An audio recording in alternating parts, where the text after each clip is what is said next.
오늘 우리에게 주시는 하나님의 말씀은 창세기 24장 28절에서 67절입니다. 저와 여러분이 한 절씩 교독하겠습니다. 소녀가 달려가서 이 일을 어미 집에 고하였더니 리브가에게 오라비가 있어 이름은 라반이라. 그가 우물로 달려가 그 사람에게 이르니 그가 그 누이의 고리와 그 손의 손목고리를 보고 또 그 누이 리브가가 그 사람이 자기에게 이같이 말하더라 함을 듣고 그 사람에게로 나아감이라. 때에 그가 우물가 약대 곁에 섰더라. 라반이 가로되 여호와께 복을 받은 자여 들어오소서. 어찌 밖에 섰나이까? 내가 방과 약대의 초소를 예비하였나이다.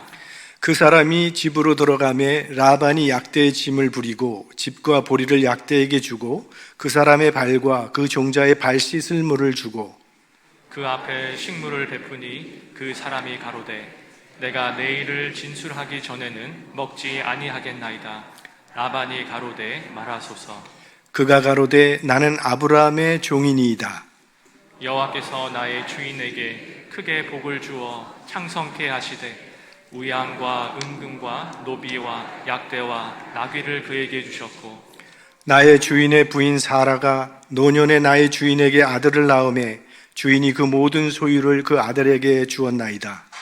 나의 주인이 나로 맹세하게 하여 가로되 너는 내 아들을 위하여 나 사는 땅 가나안 족속의 딸 중에서 아내를 택하지 말고 내 아비집 내 족속에게로 가서 내 아들을 위하여 아내를 택하라 하시기로 내가 내 주인에게 말씀하되 혹 여자가 나를 쫓지 아니하면 어찌하리이까 한즉 주인이 내게 이르되 나의 섬기는 여호와께서 그 사자를 너와 함께 보내어 네게 평탄한 길을 주시리니 너는 내 족속 중 내 아비집에서 내 아들을 위하여 아내를 택할 것이니라. 내가 내 족속에게 이를 때에는 내가 내 맹세와 상관이 없으리라. 서로 그들이 내게 주지 아니할지라도 내가 내 맹세와 상관이 없으리라 하시기로.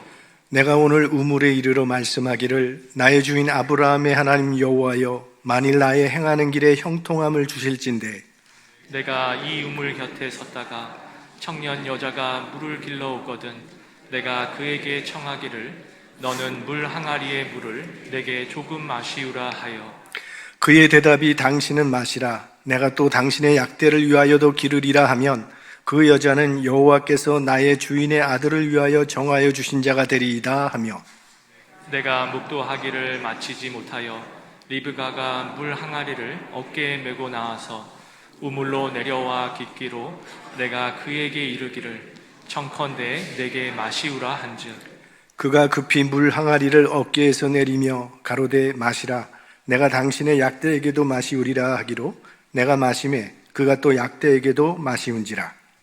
내가 그에게 묻기를 내가 네 딸이뇨 한즉 가로되 밀가가 나홀에게 낳은 부두엘의 딸이라 하기로 내가 고리를 그 코에 꿰고 손목고리를 그 손에 끼우고 나의 주인 아브라함의 하나님 여호와께서 나를 바른 길로 인도하사 나의 주인의 동생의 딸을 그 아들을 위하여 택하게 하셨으므로 내가 머리를 숙여 그에게 경배하고 찬송하였나이다. 이제 당신들이 인자와 진실로 나의 주인을 대접하려거든 내게 고하시고 그렇지 않을지라도 내게 고하여 나로 좌우간 행하게 하소서. 라반과 부두엘이 대답하여 가로되 이 일이 여호와께로 말미암았으니 우리는 가부를 말할 수 없노라. 리브가가 그대 앞에 있으니 데리고 가서 여호와의 명대로 그로 그대의 주인의 아들의 아내가 되게 하라. 아브라함의 종이 그들의 말을 듣고 땅에 엎드려 여호와께 절하고 은금 패물과 의복을 꺼내어 리브가에게 주고 그 오라비와 어미에게도 보물을 주니라. 이에 그들 곧 종과 종자들이 먹고 마시고 유숙하고 아침에 일어나서 그가 가로되 나를 보내어 내 주인에게로 돌아가게 하소서. 리브가의 오라비와 그 어미가 가로되 소녀로 며칠을 적어도 열흘을 우리와 함께 있게 하라. 그 후에 그가 갈 것이니라. 그 사람이 그들에게 이르되 나를 만류치 마소서. 여호와께서 내게 형통한 길을 주셨으니 나를 보내어 내 주인에게로 돌아가게 하소서. 그들이 가로되 우리가 소녀를 불러 그에게 물으리다 하고 리브가를 불러 그에게 이르되 네가 이 사람과 함께 가려느냐? 그가 대답하되 가겠나이다. 그들이 그 누이 리브가와 그의 유모와 아브라함의 종과 종자들을 보내며 리브가에게 축복하여 가로되 우리 누이여 너는 천만인의 어미가 될지어다. 내 씨로 그 원수의 성문을 얻게 할지어다. 리브가가 일어나 비자와 함께 약대를 타고 그 사람을 따라가니 종이 리브가를 데리고 가니라. 때에 이삭이 부엘라헤로이에서 왔으니 그가 남방에 거하였음이름이라. 이삭이 저물 때에 들에 나가 묵상하다가 눈을 들어 보매 약대들이 오더라. 리브가가 눈을 들어 이삭을 바라보고 약대에서 내려 종에게 말하되 들에서 배회하다가 우리에게로 마주오는 자가 누구뇨? 종이 가로되 이는 내 주인이니이다. 리브가가 면박을 취하여 스스로 가리우더라. 종이 그 행한 일을 다 이삭에게 고하매 이삭이 리브가를 인도하여 모친 사라의 장막으로 들이고 그를 취하여 아내를 삼고 사랑하였으니 이삭이 모친 상사 후에 위로를 얻었더라. 아멘. 아브라함이 그의 종 엘리에셀에게 중대한 사명을 맡겼습니다. 아들 이삭의 신부감을 찾는 일입니다. 아브라함은 믿음의 며느리를 얻기를 원했습니다. 아브라함이 하나님의 부르심을 받았을 때에 믿음으로 고향을 떠났던 것처럼 며느리도 말씀을 믿고 고향을 떠날 수 있는 그런 믿음이 있기를 바랐습니다. 왜냐하면 신앙의 유산이 후손에게도 이어지게 되기를 원했기 때문입니다. 지난주에 살펴본 대로 엘리에셀은 여호와 이레의 하나님의 섭리 가운데 800km나 떨어진 나홀의 성 우물가에서 아브라함의 친척 리브가를 만나게 되었습니다. 오래전 고향을 떠났던 아브라함의 종이 찾아왔다는 소리를 듣자마자 리브가의 오라비 라반이 반갑게 맞으러 나옵니다. 30절 그가 그 누이의 고리와 그 손의 손목고리를 보고 또 그 누이 리브가가 그 사람이 자기에게 이같이 말하더라 함을 듣고 그 사람에게로 나아감이라. 때에 그가 우물가 약대 곁에 섰더라. 라반이 가로되 여호와께 복을 받은 자여 들어오소서. 어찌 밖에 섰나이까? 내가 방과 약대의 처소를 예비하였나이다. 창세기를 이제 우리가 조금 더 읽어 내려가다 보면 이 리브가의 오빠 라반이라고 하는 사람은 아주 욕심이 많은 사람임을 우리가 알 수 있습니다. 자기 조카 야곱을 속여서 14년 동안이나 자기 집에 붙잡아 두고 노동을 시켰던 그런 이야기가 나옵니다. 지금 라반이 이렇게 친절하게 대하는 것은 리브가의 손에 팔찌를 보았기 때문이었을 것이라고 생각이 됩니다. 금팔찌. 자, 리브가의 가정은 이제 엘리에셀을 맞이하고 진수성찬을 차려놓고 먹기를 권유합니다. 그런데 엘리에셀은 먹질 않습니다. 33절 그 앞에 식물을 베푸니 그 사람이 가로되 내가 내 일을 진술하기 전에는 먹지 아니하겠나이다. 엘리에셀은 참 신실한 사람입니다. 나이가 많은 노인인데 그 먼 길을 여행하느라 많이 지쳤을 것입니다. 또 사막길을 오다 보니 목도 마르고 배도 고프고 피로가 극도로 몰려와서 빨리 누워 쉬고 싶은 생각이 굴뚝 같았을 것입니다. 라반의 환대가 무척 반가웠을 것이고 다 먹고 충분히 쉬고 난 후에 자초지종을 이야기해도 될 텐데 그는 먼저 자기가 여기에 온 그 목적을 말하기 전에는 먹지 않겠다고 말을 합니다. 그러니까 엘리에셀은 자기의 목적을 잊지 않았습니다. 주인으로부터 받은 그 사명을 잊지 않았다는 거예요. 그래서 먼저 해야 할 일이 무엇인지 분명히 알고 있었습니다. 우리들도 하나님으로부터 받은 사명이 있습니다. 여러분은 하나님께서 여러분을 이 세상에 보내신 그 목적을 기억하고 계십니까? 눈앞에 차려진 진수성찬에 정신이 팔려서 본문을 잊어버리고 있지는 않습니까? 우리 예수님께서 그리스도인이 지향해야 할 삶의 방향을 제시해 주셨습니다. 그것이 그 유명한 마태복음 6장 말씀이죠. 한번 우리 합독해 보도록 하겠습니다. 그러므로 염려하여 이르기를 무엇을 먹을까? 무엇을 마실까? 무엇을 입을까? 하지 말라. 너희는 먼저 그의 나라와 그의 의를 구하라. 그리하면 이 모든 것을 너희에게 더하시리라.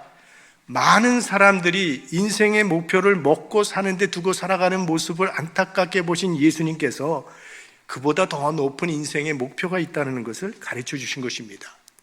우리 인생의 목적이 목숨 하나 연장하는 데 있다면, 그래서 우리들이 일생 먹을 것 구하느라 바쁘게 살아간다면 인간과 동물의 다른 점이 무엇입니까? 예수님께서는 인간의 본연의 사명은 하나님의 나라와 의를 구하는 것이라고 말씀하십니다. 인간의 우월성은 동물과 다르게 우월한 존재라고 하는 것은 하나님의 영광을 추구하는 데 있다는 것입니다. 그러므로 우리 삶의 목표를 하나님의 나라와 의에 두고 살아야 합니다. 근데 다른 것에 마음이 팔려서 인생을 허비하는 사람들이 참 많습니다. 우리들은 엘리에셀처럼 삶의 목적을 잊지 말아야 할 것입니다. 자, 이제 엘리에셀은 자기가 여기까지 오게 된 모든 가정을 리브가의 가정에게 들려줍니다. 자, 창세기 24장이 창세기 50장까지 중에 가장 긴 장이라고 말씀드렸는데, 그렇게 긴 이유는 엘리에셀이 자초지종을 설명하면서 지난주에 우리가 살펴봤던 내용을 똑같이 그대로 반복하고 있기 때문입니다. 근데 오늘 우리가 읽어보았던 것처럼 엘리에셀은 리브가와 그녀의 가정의 승낙을 얻어내려고 말을 과장하지도 아니하고 보태지도 않습니다. 하나님께서 이 일에 어떻게 개입하셨으며 어떻게 인도하셨는지 있는 그대로를 진솔하게 전합니다.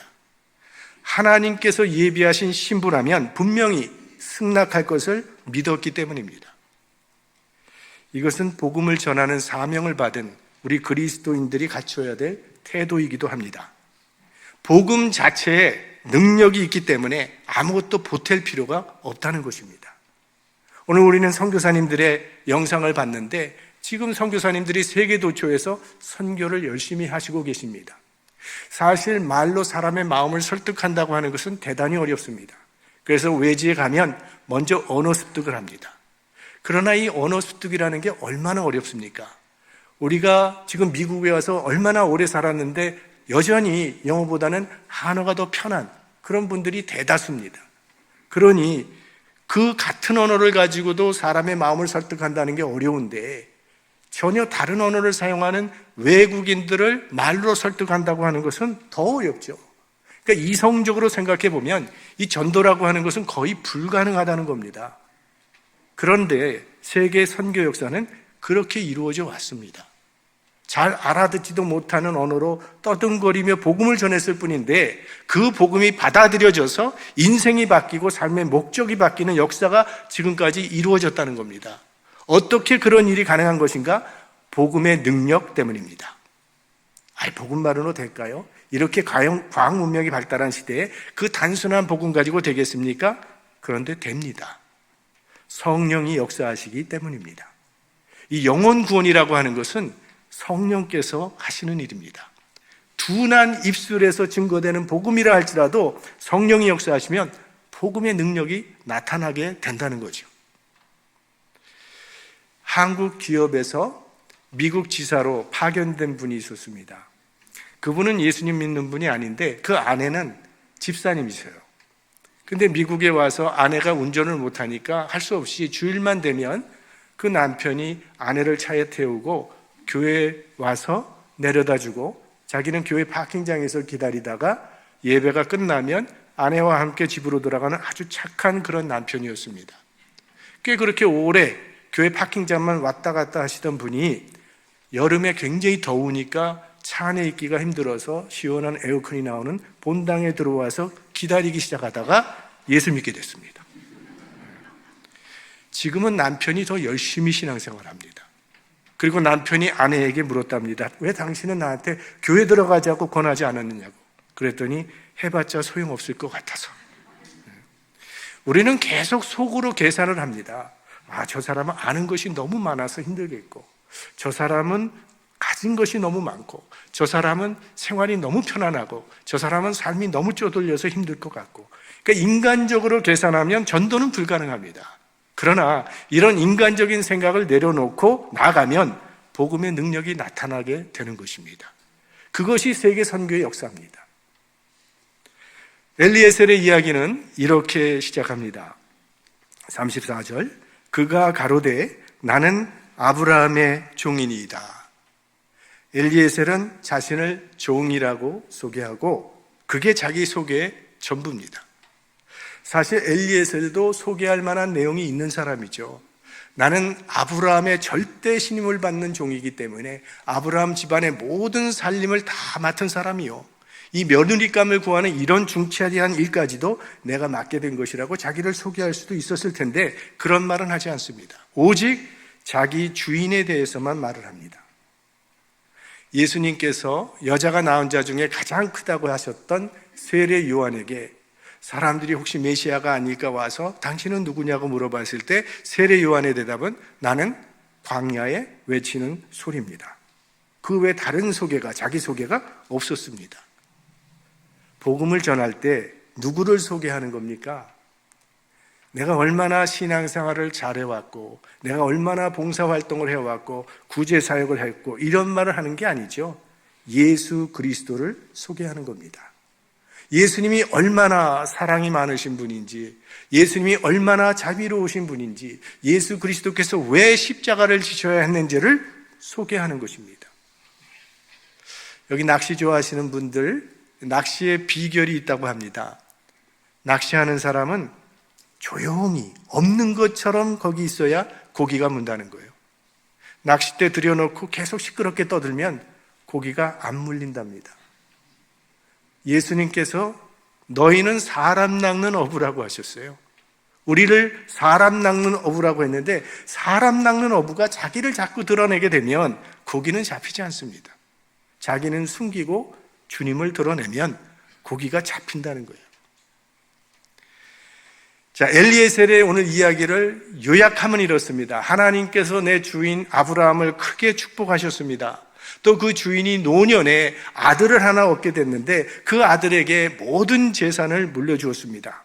그리고 그 주인께서 내게 그 아들의 신부감을 찾아오라고 보내면서 하나님께서 미리 신부감을 다 예비해 놓았을 테니 그 여자를 찾게 되면 분명히 너를 따라올 것이라고 해서 내가 여기까지 온 것입니다 라고 말을 합니다. 그러면서 하나님께서 어떻게 우물가에서 리브가를 만나게 됐는지 아주 상세하게 설명을 해줍니다.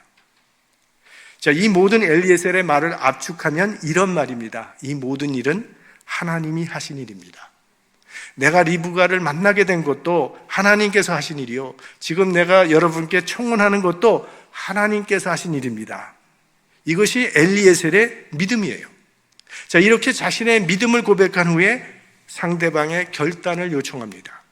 49절, 이제 당신들이 인자와 진실로 나의 주인을 대접하려거든 내게 고하시고 그렇지 않을지라도 내게 고하여 나로 좌우간 행하게 하소서. 이 모든 일이 하나님이 하신 일이라고 하는 하나님의 뜻이 엘리에셀에게는 분명하지만 그렇다고 해서 다른 사람도 그렇게 믿어야 된다고 강요하지는 않습니다. 하나님의 뜻은 상대방에게도 인정되어야 하기 때문입니다. 나만 옳다고 고집하는 것, 그거 굉장히 위험합니다. 제가 뉴욕에서 목회를 할 때 한 번은 처음 보는 분이 저를 찾아오셨습니다. 그래서 하시는 얘기가 본인 교회에서 건축을 하는데 헌금이 무척 모자란다는 거예요. 근데 기도하는데 하나님께서 당신에게 찾아가서 건축원을 받아오라고 했다고 그런 얘기를 해요. 아니, 그런데 하나님이 제게는 왜 그런 말씀을 안 주시는 거죠? 그게 사실이라면 제게도 하나님이 알려주셔야 하잖아요. 하나님의 뜻은 일방적이서는 안 됩니다. 주관적이어서도 안 됩니다. 하나님의 일은 객관성이 있어야 합니다. 그래서 이 교회 공동체라고 하는 것이 대단히 중요합니다. 교회 공동체는 객관성이 있는 하나님의 진리를 추구할 수 있도록 도와주는 것입니다. 내가 혼자만 신앙생활 하다 보면 잘못되기 쉽습니다. 그래서 교회 공동체를 통해서 나의 잘못된 생각이 깎이고 또 교정되면서 객관적인 진리를 소유할 수 있게 되는 것이죠. 자, 이 엘리에셀의 신앙 간증을 듣고 리브가의 가정이 응답을 합니다. 50절, 51절. 라반과 부두엘이 대답하여 가로되 이 일이 여호와께로 말미암았으니 우리는 가부를 말할 수 없노라. 리브가가 그대 앞에 있으니 데리고 가서 여호와의 명대로 그로 그대의 주인의 아들의 아내가 되게 하라. 자, 라반과 부두엘은 이 일이 여호와께로 말미암았으니 찬반을 따질 수 있는 문제가 아니라는 거예요. 그러니까 하나님의 말씀은 순종할 수도 있고 거부할 수도 있는 그런 선택의 문제가 아니라는 거죠. 그러니 하나님의 명령대로 리브가를 데리고 가서 주인의 아들의 아내가 되게 하라고 그렇게 말을 합니다. 자, 우리는 여기서 결혼에 대한 매우 중요한 교훈을 하나 얻는데, 결혼은 여호와께로 말미암은 것이라는 거예요. 하나님이 맺어주시는 것입니다. 하나님께서 하와를 만드신 후에 그 하와를 아담에게로 데려가 가셔서 두 사람을 직접 맺어주셨습니다. 그러니까 결혼의 중매자는 보이지는 않지만 하나님이시라는 거죠.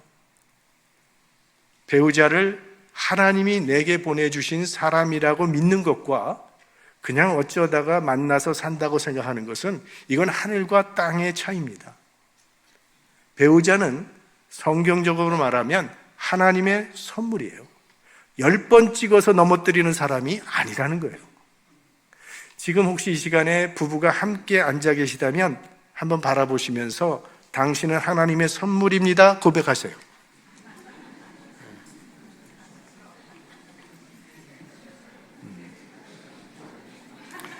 이제 금방. 자, 배우자는 하나님께서 내게 주신 은혜의 선물임을 기억하면서 그 은혜를 회복해 나가시기 바랍니다. 여러분, 가정을 지키는 힘이 어디에 있습니까? 가족 간의 의사소통도 필요하고 신뢰감도 필요합니다. 경제적인 요소도 필요하고 인내도 필요하고 물론 사랑도 필요합니다. 근데 그런 것만으로는 가정이 유지되는 게 아닙니다. 우리 이 가정은 하나님께서 맺어주시는 가정이라는 그런 확신이 있을 때 어떠한 어려움이 온다 할지라도 그 극복해 나갈 수 있는 겁니다. 왜 오늘날 많은 가정들이 불행한 겁니까? 하나님을 중심에 두지 않기 때문에, 하나님은 싹 빼놓고 자기들끼리만 살아보려고 하기 때문에. 하나님을 여러분의 가정의 주인이 되게 하십시오. 그러면 에덴의 축복이 여러분의 가정에 임하게 될 것입니다. 52절 말씀을 보겠습니다. 아브라함의 종이 그들의 말을 듣고 땅에 엎드려 여호와께 절하고. 자, 일이 성사되니까 엘리에셀은 리브가와 부모에게 절하기보다는 먼저 여호와께, 하나님께 절을 합니다. 자, 믿음으로 하란까지 오긴 왔지만 얼마나 이 엘리에셀의 마음이 초조했겠습니까? 처음 와보는 이 낯선 땅에서 어디서 어떻게 신부감을 구할 수 있을런지 막막했을 겁니다. 그런데 정말 여호와 일에 하나님의 섭리 가운데 기적적으로 리브가를 만났을 뿐만이 아니라 이렇게 순탄하게 리브가의 가정에서 리브가를 데려가라고 허락까지 합니다. 엘리에셀은 이 모든 것이 하나님으로 말미암은 결과라고 하는 것을 믿었기 때문에 하나님께 먼저 감사할 수밖에 없었던 겁니다. 물론 신부의 가정에 해야 될 도리도 빠짐없이 다 행합니다. 가져온 은금 패물을 리브가와 가정에게 전달을 합니다. 그리고 54절, 이에 그들 곧 종과 종자들이 먹고 마시고 유숙하고 아침에 일어나서 그가 가로되 나를 보내어 내 주인에게로 돌아가게 하소서. 자, 일이 다 성사된 후에야 정말 편안하게 먹고 마시고 푹 하룻밤을 잤습니다. 그런데 다음날 아침에 일어나자마자 엘리에셀이 나로 주인에게 돌아가게 해달라고 청을 합니다. 자, 800km나 떨어진 먼 곳에 와서 그렇게 어려운 임무를 모두 마쳤으니 이제는 좀 마음 놓고 쉬어도 되지 않겠습니까? 메소포타미아가 가장 문명이 발달한 그곳인데 거기서 관광지도 좀 들려보고 싶을 것인데 그런 거 하나 좀 하지 아니하고 일어나자마자 돌아가겠다고 합니다. 소식만 기다리고 있을 주인 아브라함을 생각하면 여유를 부릴 틈이 없었던 거죠. 끝까지 자기의 사명을 잊지 않는 정말 신실한 종입니다. 그러나 리브가의 가족들은 당장 리브가를 바로 보내고 싶지 않았습니다. 55절, 56절. 리브가의 오라비와 그 어미가 가로되 소녀로 며칠을 적어도 열흘을 우리와 함께 있게 하라. 그 후에 그가 갈 것이니라. 그 사람이 그들에게 이르되 나를 만류치 마소서. 여호와께서 내게 형통한 길을 주셨으니 나를 보내어 내 주인에게로 돌아가게 하소서. 리브가의 가족은 리브가와 적어도 열흘 정도는 있다가 가게 하겠다고 말을 합니다. 리브가 가족의 입장에서는 이건 당연한 요청입니다. 이제 헤어지면 언제 다시 볼지 모르니까 800km나 떨어진 먼 곳에 있으니 영영 다시 못 볼 수도 있습니다. 그러니 열흘 정도는 석별의 정을 나누고 또 정리할 시간이 필요한 것은 당연한 겁니다. 그래서 엘리에셀은 지금 당장 떠나게 해달라고 하고 리브가의 가정은 적어도 열흘은 있다가 떠날 것을 제안하죠. 자, 이렇게 양가, 신랑 측과 신부, 양가에 생긴 의견 차이를 그들은 매우 지혜롭게 해결합니다. 당사자의 결정에 맡기기로 합니다. 그래서 리브가가 결정하게 해요. 58절, 리브가를 불러 그에게 이르되 네가 이 사람과 함께 가려느냐? 그가 대답하되 가겠나이다. 이 리브가의 태도는 우리가 어떻게 하나님의 일을 해야 하는지를 잘 보여줍니다. 일단 하나님의 뜻이 분명하게 분별이 되면 즉시 순종하고 행하는 겁니다. 우리는 하나님의 말씀을 듣고 순종하기로 마음을 먹어도 조금만 지체되면 육신에 기회를 주기 때문에 끝없이 핑계거리를 만들어내게 됩니다. 그런 면에서는 참 리브가는 지혜롭죠. 엘리에셀이 하는 말을 들어보니까 정말 이 모든 것이 하나님의 개입이 없으면 불가능한 일이라는 것을 깨닫게 된 것이죠. 이거는 하나님의 역사라는 확신이 선 겁니다. 그러자 지체 없이 즉각 순종합니다. 그러니까 하나님의 뜻이 분별되기 전까지는 신중하게 기도하며 기다려야 하겠지만 일단 하나님의 뜻이 분명해지면 즉각 순종하고 따르는 것이 우리가 해야 할 일입니다. 자, 딸이 가겠다고 하니 두말 없이 딸을 축복해주고 떠나보냅니다. 내가 너를 어떻게 키웠는데 이렇게 섭섭한 말 같은 거 하나도 하지 아니하고. 여러분, 결혼하기 전까지는 이 자녀의 결혼을 위해 부모님들이 많이 기도해 주시고 많이 준비시켜야 합니다. 하지만 최종 결정은 자녀에게 맡겨야 합니다. 근데 그 자식이 결정을 못한다면 아직 결혼 준비가 안 된 겁니다. 언제가 결혼 정년기인가? 나이가 기준이 아닙니다. 성숙이 기준이 되어야 합니다. 자신이 결정할 줄 알고 책임질 줄 알아야 결혼할 나이가 된 사람입니다. 그러니까 리브가는 그 모든 준비가 된 아주 성숙한 여인으로 나옵니다. 고향과 가족을 떠나서 낯선 땅, 낯선 사람들을 향해 가는 리브가의 발길이 결코 가볍지는 않았을 것입니다. 그러나 하나님의 말씀을 따르는 일이라는 확신이 있었기 때문에 주저하지 않았습니다.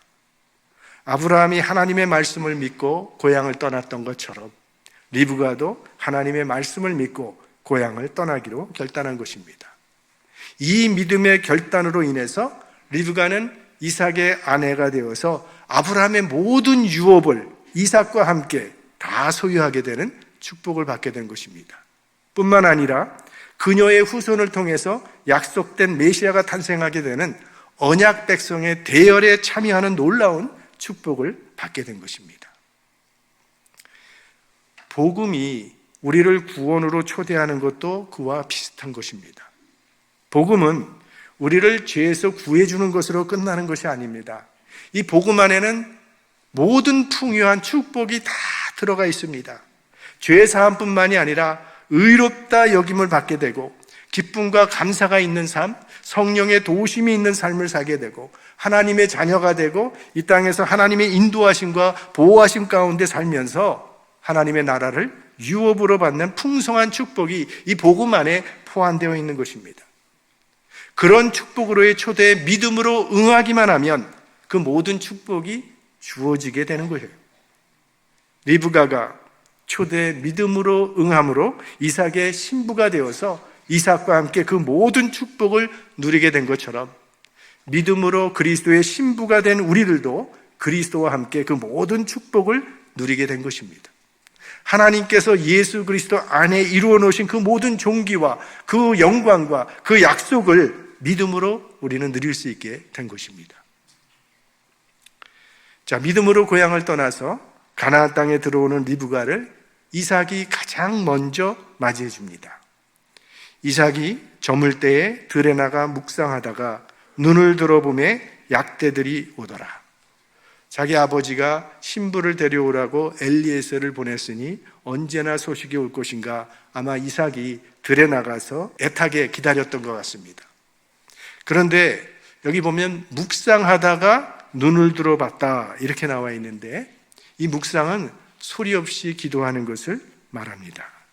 그러니까 이삭도요, 하나님이 예비하신 배필임을 믿는 믿음 가운데서 기도하면서 기다리고 있었던 것입니다.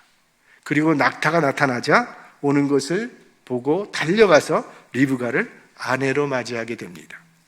이삭이 리브가를 인도하여 모친 사라의 장막으로 들이고 그를 취하여 아내를 삼고 사랑하였으니 이삭이 모친 상사 후에 위로를 얻었더라. 그동안 어머니 사라를 먼저 하늘나라에 보내고 슬퍼하던 이삭이 리브가를 아내로 맞음으로 큰 위로를 받고 행복한 가정을 이루게 되었다, 이런 말씀입니다. 자, 우리가 창세기 24장을 살펴보았는데, 창세기 24장은요 철저하게 믿음으로 시작하고 믿음으로 진행되다가 믿음으로 매듭지어집니다. 여호와 이레의 하나님을 믿는 그 아브라함의 믿음이 그의 종 엘리에셀에게 전수되었고, 그 엘리에셀의 믿음이 리브가와 그녀의 가정에게 전수되었고, 그 믿음이 이삭에게 전수되어서 마침내 리브가와 이삭이라고 하는 믿음의 가정이 탄생하게 된 것입니다. 그래서 하나님께서 아브라함에게 주신 그 약속이 이삭에게 흘러가게 되고, 사라에게 주신 그 약속이 리브가에게 이어지게 된 거죠. 그리고 그 약속은 이삭에게서 야곱에게로 넘어가고 이스라엘에게로 넘어가고 마침내 예수 그리스도를 통해서 완성되게 된 것입니다. 우리를 통해서도 하나님의 원하시는 그 믿음의 역사가 이 땅에 아름답게 이루어지기를 주의 이름으로 축원합니다.